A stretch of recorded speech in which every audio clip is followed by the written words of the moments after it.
I hope you had a safe and happy holiday.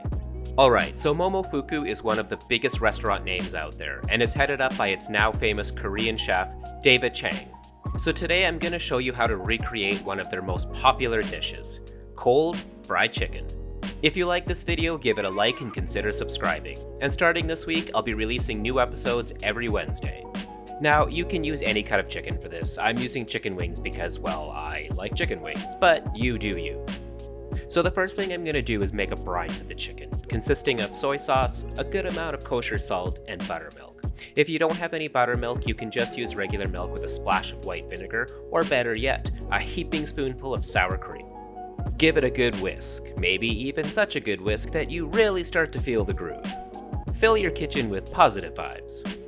Then I'm going to add the chicken to the brine and really work it in. You want the chicken fully submerged in the brine, so I'm just going to add enough water to do so. After which, wrapping it in plastic wrap to make sure everything stays that way. Then into the fridge for 24 hours, or at least overnight. The brine will help to flavor the chicken while also making it super juicy. Remove the plastic wrap and set up a baking sheet with some paper towel. I'm not going to rinse the brine off, just give them a good squeeze to remove any excess. Add another layer of paper towel on top and pat them dry. You want to get these as dry as possible for the next step. So for the next step, I'm going to be making a dredge, 2 in fact, 1 wet and 1 dry. So you'll need 2 bowls for this. In the larger of the 2 bowls, combine equal parts of all-purpose flour, cornstarch. Now, I don't know about you, but I make a mess every single time I use cornstarch. Never happens with any other starch, just corn. Go figure. And rice flour. Season with 2 generous pinches of kosher salt and whisk together. Divide the dredge up between the 2 bowls, roughly 75% in the large bowl and 25% in the smaller one.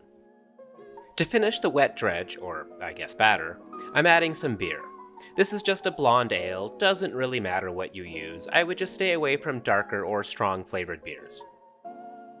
I'm also going to add some vodka. Now before you freak out, this isn't actually all vodka. It's half vodka and half water, and I only ended up using about half of it.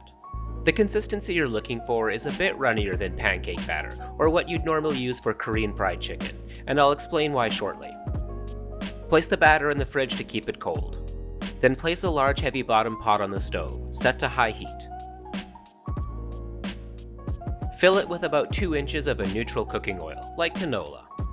You'll also need a resting rag. If you don't have one, you can just use paper towel, but it will affect the end result. So the secret to Momofuku's cold fried chicken is the fact that it's fried several times at various low temperatures, while adding a new layer to the crust each time. The first layer being the dry dredge. This is why drying the outside was so important, as the flour will stick much better and crisp a lot faster. Bring the oil to a temperature of around 230 degrees Fahrenheit. Your target temperature is 180 to 200 degrees Fahrenheit, so shooting a bit above it will compensate for the cold chicken you're about to add. I'm only going to be frying the chicken for 3 minutes, just until a thin crust is formed, then transferring them to the resting rack to allow the excess oil to drain off. You need to fully cool the chicken down in between the coatings, so place them in the fridge. Or, if you're lucky enough to live in Canada right now, outside.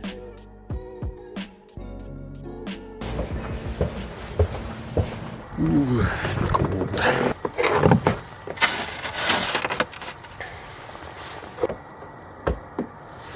Oh, that's cold. Alright, so while that's cooling, I'm gonna make a finishing salt. In a small bowl, combine kosher salt, garlic powder, onion powder, mustard powder, that's a lot of powders, gochugaru, Korean hot pepper flakes, dried thyme, and freshly cracked black pepper. This is a pretty good all-around seasoning salt too, so don't worry about making lots. You'll find a million things to sprinkle this stuff on. Back to the chicken. Pull the wet batter out of the fridge. The colder the batter is before you start frying, the crispier it'll get. Dip the chicken in the batter and really shake off the excess. You want as thin a layer as possible since we'll be doing this 2 more times. This is why we made the batter so thin. This time, I'm heating the oil to 320 degrees Fahrenheit for a target of around 300 degrees Fahrenheit. I'm also going to be frying the chicken for another 3 minutes. You can see how there's just barely a crust formed. Allow the chicken to completely cool again. Now I'm going to work on the glaze. In a small pot, combine soy sauce, lime juice. If you don't have fresh limes, juice concentrate works just fine. Sugar, a bit of water, and hot sauce. I'm using Heartbeat hot sauce. This stuff is from my hometown and has become huge, and is even featured regularly on Hot Ones. I'll leave a link in the description to grab a bottle for yourself. There are several ones to choose from, but for today I'm just sticking with the classic red habanero. Place the pot on the stove and bring to a boil on high heat. Stir until the sugar dissolves. Reduce the heat to low and simmer for 10 minutes. Once it's completely cooled down, transfer to a container, something that will make it easy to dip the chicken in afterwards. Repeat the same batter and frying process as before at the same temperature of 300 degrees Fahrenheit, then allow to completely cool. Increase the temperature of the oil to 370 degrees Fahrenheit for a target of 350 degrees Fahrenheit for the final battering. Wait, battering? Is that a word? Anyway. Fry for another 3 minutes or until the chicken is nice and brown and crispy AF. Now comes the hard part. Try not to eat this. Seriously, it's very hard. Borderline torture even. Once the chicken has completely cooled, very quickly dip it in the glaze. You want a very thin coating, so allow the excess to drip off and return to the resting rack so it can dry faster. Return to the fridge for another 24 hours. Bust out a fancy plate and hit that chicken with a good amount of the seasoning salt. Then arrange a few pieces next to a pile of pickles. And that's it. Momofuku's cold fried chicken.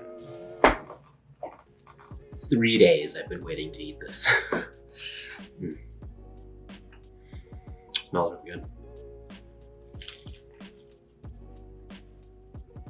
good.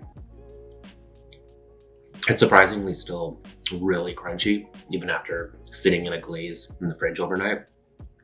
But is it worth it? Well, maybe not necessarily, but I'd still say try it. It's definitely something else. It's a one-of-a-kind fried chicken for sure, so props to Momofuku. Thanks for watching, and have a safe and happy new year.